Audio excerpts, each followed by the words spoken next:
What happens when a city loses its industries? In the case of Wilson, North Carolina, cotton, tobacco and textiles have all come and gone.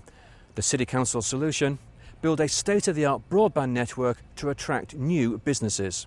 It began in 2005 when the city put together its own fiber optic network that connected our facilities.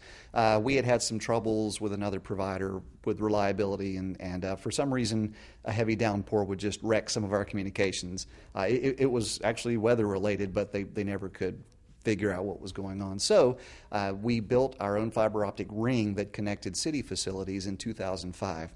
Well, while we're putting the fiber optic lines up on the poles, several businesses saw it and said, hey, is that what I think it is? Is there a way we could tap into that? One thing led to another, and we realized there was some interest in it. We finished putting up our own fiber optic network in the mid-2000s. City Council recognized that need, and we did several studies to make sure everything was there and saw that there, in fact, was interest in faster broadband here. So the primary reason we did this was for broadband, was for internet connection. To pay the bills, you have to bring some money in. What Wilson did is we borrowed $28 million on the private market to expand the network that was already in place. So what we have today is a fiber optic network that reaches every address in town. Everyone in the city has equal access to it. Now, you pay more as you get greater speeds. Most of our folks are in the 10 to 20 megabits per second range. Our smallest offering, or our lowest offering, is 10 megabits per second up and down. So if you subscribe to Greenlight, your slowest upload speed is 10 meg. It's nice. It really is. And our slowest download speed is also 10. Everything we do is synchronous with residential. You can get all the way up to 100 meg if you like. Now, we don't have any customers doing that just yet. That's something we believe we're going to grow into. But most of our residential customers right now are 10 or 20 meg subscribers. Some of our business customers have much greater speeds than that. We have one customer who has a 1 gigabit per second MetroNet. The city of Wilson owns about 70% of the poles that are in town, and that really did make it easier for us because we already had access to those poles. Now, some of those poles are owned by the telephone company and some other providers, so there were a few that we had to do, but that really did help a lot. We didn't have to go through quite as many hoops to attach it to the poles as some other places would. The telcos can't have been too happy with you running your own network. Did you have any legal issues from them? We have been in the North Carolina legislature 3 out of the past 4 years.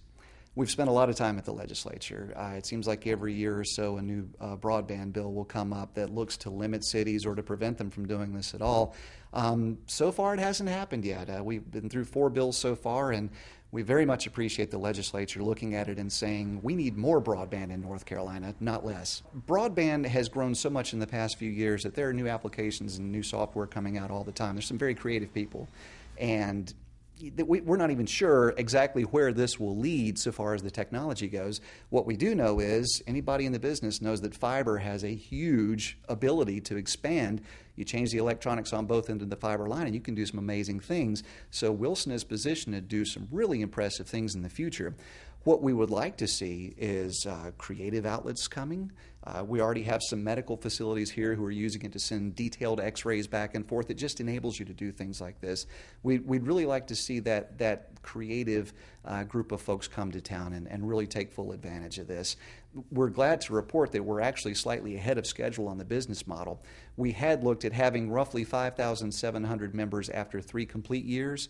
We've just completed our second year. We're already up to 5,000. So the demand is clearly there as we thought it was, but there's really just no telling how big this could get. And is this a model that you would advocate other towns and cities, not just in the state but elsewhere in the US, to adopt?